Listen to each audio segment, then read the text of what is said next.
안녕하세요. 반갑습니다. 쌤조학 조울입니다.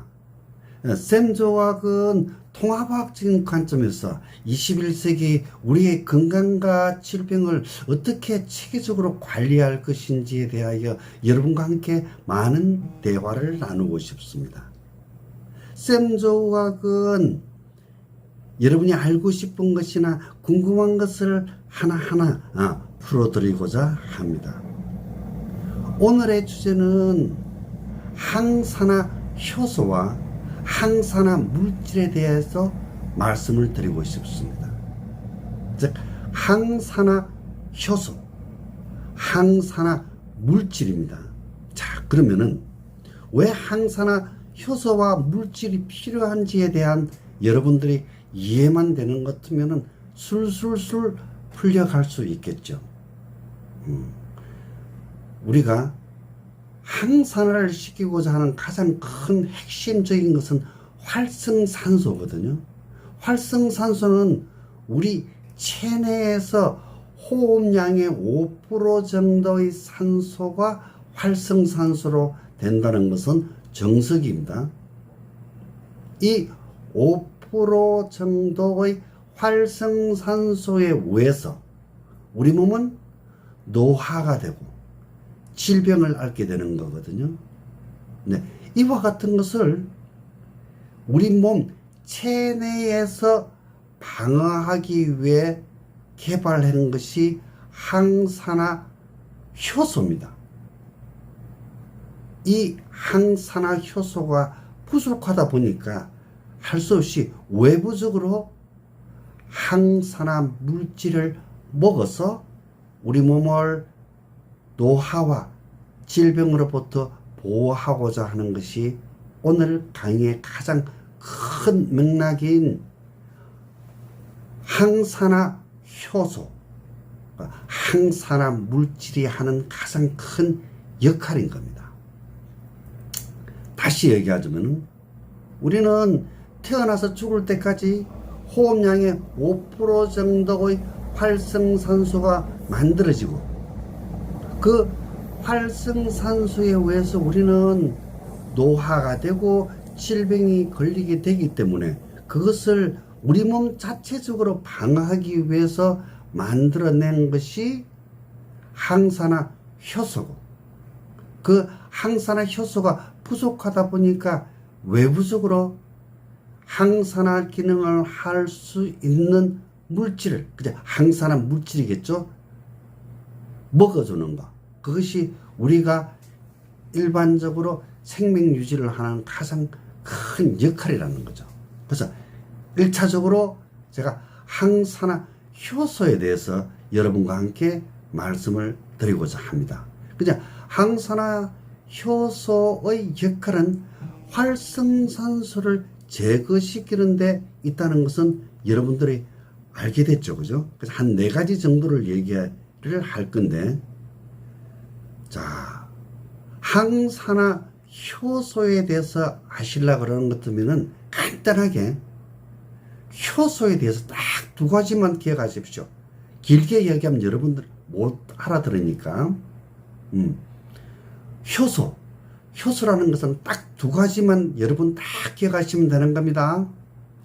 첫 번째는 36.5도에서 가장 효율적으로 소화대사가 된다. 그러니까 36.5도에서 가장 활성화된다고 이해를 하시면 되는 겁니다. 두 번째는 효소는 한 가지 기능만 전문적으로 한다. 그래서 여러분 이 부분에 좀 난해할 겁니다. 그래서 쉽게 얘기하면 그렇습니다. 지방 분해 효소는 지방만 전문적으로 분해하거든요. 탄수화물 분해 효소는 탄수화물만 전문적으로, 단백질 분해 효소는 단백질만 전문적으로 분해하거든요. 그리고 여러분 알코올 분해 효소는 알코올만 전문적으로 분해하거든요. 그래서 알코올 분해 효소가 많이 나오는 사람은 주량이 일반인들보다 셀 수밖에 없다는 거죠. 그래서 뭔 얘기냐? 효소라는 것은 무조건 하나의 기능에 대해서는 아주 원만하게 잘한다. 그래서 효소는 36.5도에서 가장 활성화되고, 그리고 한 가지 기능을 잘하게 된다. 그래서 제가 지금 항산화 효소 4가지를 얘기를 드릴 거거든요. 먼저 4가지를 언급하고 하나하나를 말씀드릴게요. 항산화 효소 첫 번째는 SOD, 수폭사이드 디스무타제라는 거고, 두 번째가 카탈라제라는 겁니다. 세 번째가 글루타치온 프로시다제라는 거고, 네 번째가 수소 분해 효소거든요. 자, 제가 뭐 나이를 하니까 여러분들이 조금 헷갈릴 수 있는데, 아니, 내가 쉽게 풀어드릴게요. 자, 5년 전, 10년 전에는 SOD를 엄청 많이 판매를 했거든요. 그게 수폭사이드 디스무타제라는 우리 체내에서 만들어지는 효소인데, 그걸 인위적으로 부족하니까 넣어주는 거예요. 영양제로서 넣어주는 거거든요. 근데 가장 그게 우리 몸에서 보편화될 수 있는 게, 지난번 제가 활성산소에 대해서 얘기할 때 수폭사이드 라디칼이라고 얘기를 했을 겁니다. 자, 효소라는 것은 한 가지 기능만 잘한다고 그랬지 않습니까? 그죠? 수폭사이드 라디칼만 전문적으로 제거시켜주는 역할을 하는 것이 SOD, 즉 수폭사이드 디스무타제가 하는 가장 큰 역할이다. 그렇게 알아두는 것이 가장 여러분들이 쉽게 이해할 수 있을 것으로 생각이 들고 있습니다. 두 번째, 카탈라제라는 거거든요. 카탈라제는 여러분 상처 나서 병원에 가는 것 같으면은 병원에서 어떤 약을 발라주는데 거품을 일게 되고 엄청난 통증을 앓게 되죠. 그게 과산화수소거든요. 과산화수소가 우리 몸 내에서 대사 과정에서 만들어진다는 얘기입니다. 그것을 전문적으로 제거하는 것이 뭐다? 카탈라제라는 겁니다. 재밌습니다. 그래서 여러분, 과산화수소를 상처 난데 바르는 것은 강한 산화력을 갖고 있기 때문에 균이나 바이러스로부터 우리 피부를, 몸을 보호하기 위해서 가산화수소를 발라주는 거거든요. 근데 우리 몸 내에서도 과산화수소가 생성된다는 겁니다. 그걸 전문적으로 처리하는 것이 카탈라제다고 여러분들은 이제 알아두시면 참 좋을 것 같습니다. 그리고 이제 세 번째, 글루타치온. 요즘 글루타치온 엄청 많이 광고 나오고 있거든요. 광고를 한다는 것은 판매업체가 중점적으로 그 부분을 활성화시키고 있다고 얘기를 하면 되는 거죠. 자, 여기서 이제 여러분들이 가장 쉽게 알아들을 수 있는 얘기를 하면 그렇습니다.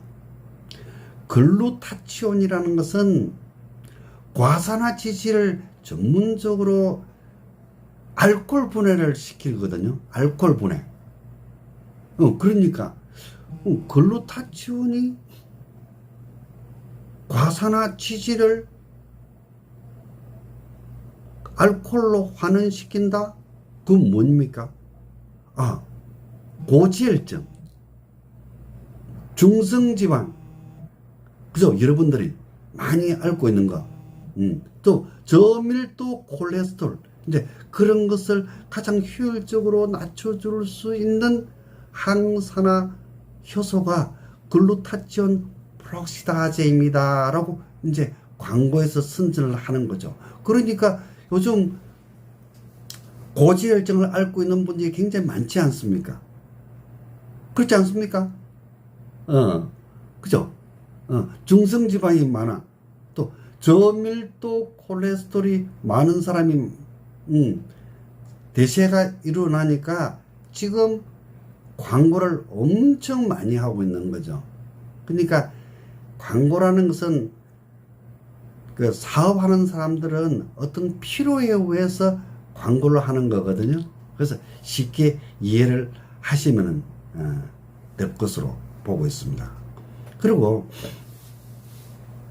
여러분 글루타치온제 프락타제의 어떤 가장 큰 역할을 하는 것이 미네랄 중에서 셀레니움이거든요. 셀레니움. 근데 이제 우리가 옛날에는 셀레니움만 항산화제로서 많이 또 팔았거든요. 그런데 지금 제가 이제 여러분에게 말씀드리고 싶은 것은 여러분 21가지 우리 몸이 필요한 21가지의 미네랄을 전부 다 복용할 수 없어요. 그래서 종합 영양제는 필히 복용하는 것이 제 입장에서는 좋다고 여러분에게 권하고 싶습니다. 그러면 종합 영양제는 어떤 것을 여러분의 호주머니 사정에 따라서 1, 2만 원짜리 종합 영양제든 몇십만 원짜리 종합 영양제든 저 입장에서는 크게 차이가 나지 않는다고 보고 있거든요. 그래서 여러분의 호주머니 상태에 따라서 종합 영양제를 복용하시면 된다고 보고 있습니다. 그런데 네 번째, 수소분해 효소거든요. 수소분해 효소. 그 수소가 어떤 큰 역할을 한다는 얘기거든요.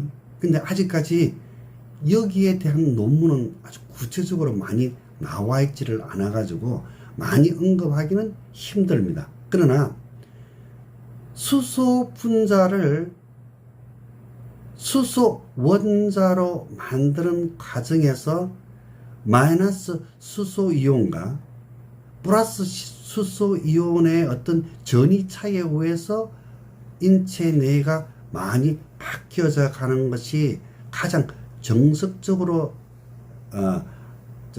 수소분해 효소의 역할로 보는 것이 정석이지 않냐라고 저는 보고 있습니다. 저 같은 경우에도 18년 동안 연구를 했지만 아직까지 이 부분에 대해서 논문으로서 제가 낼 만한 그게 발견을 못했기 때문에 논문을 못 내고 있는 입장입니다. 자, 여기서 이젠 여러분에게 이제 숙제를 하나 내줘야 되겠죠. 활성산소 중에서 하이드록시 라디칼이라는 활성산소는 이제껏 활성산소를 처리하는 어떤 항산화 물질이 존재하지를 않았거든요. 그런데 2006년도에 하이드록시 라디칼을 선택적으로 제거시킬 수 있는 물질이 발견이 됐거든요. 그 항산화 물질이 항산화 수소입니다. 수소. 그래서 수소가 너무 다양하게 사용해. 수소 그 원자력 그러니까 폭탄, 또 요즘 수소 자동차. 그래서 우리가 먹는 것을 제가 항산화 기능을 하기 때문에 항산화 수소라고 제가 명명을 했습니다. 항산화 수소. 우리가 먹는 것, 우리 몸에 활성산소를 제거시키는 수소를 저는 항산화 효소라고 저 스스로가 명명을 하는 겁니다. 그래야만 여러분들이 헷갈리질 않아요. 교수님 그 수소 폭탄을 어떻게 우리 몸에 좋습니까? 라고 얘기하는 사람도 있었거든요. 그러면은 또 좀 수소자동차가 나오는데 수소자동차에 사용하는 것을 우리 먹을 수 있습니까? 아주 굉장히 좀 혼란스럽다는 얘기죠. 그래서 항산화 수소, 자, 먹을 수 있는, 마실 수 있는 수소라고 얘기를 드리는 것이 굉장히 좋을 것 같아서 제가 이와 같은 식으로 명명을 했습니다. 자, 오늘은 항산화 수소에 대해서 얘기를 여러분에게 드렸습니다. 항산화 수소를 이해를 하려고 그러는 것 같으면 활성산소를 아셔야 되고, 또 항산화 효소가 한 4가지 정도가 있다고 제가 얘기를 드렸는데, 이게 가장 핵심은 효소니까, 항산화 효소니까, 효소, 일반적인 효소의 우리 체내에서 역할은 딱 2가지만 기억하라고 그랬죠. 36.5도에서 가장 대사가 활발하다. 그냥 소화, 흡수, 대사가 잘 일어난다. 2번째는 효소는 한 가지 기능만 특유하게 잘하고 있다. 그것을 꼭 기억을 하라고 그랬죠. 여기서 제가 얘기했던 게 뭡니까? 단백질 분해 효소는 단백질만 전문적으로 분해하고, 지방 분해 효소는 지방만 전문적으로 분해하고, 즉 알코올 분해 효소는 알코올만 전문적으로 분해한다고 얘기했지 않습니까? 그죠? 그러면 됐다. 이해를 하셨을 거고, 지금 항산화 효소는 딱 4가지 지금 기억만 하시면 되는 겁니다. 첫 번째가 스포크사이드 디스무타제라는 거고, 2번째가 카탈라제라는 거, 3번째가 글루타치온 프로시다제라는 거고, 4번째가 수소 분해 효소였습니다. 다음 시간에는 항산화 물질에 대해서 여러분에게 말씀을 드리겠습니다.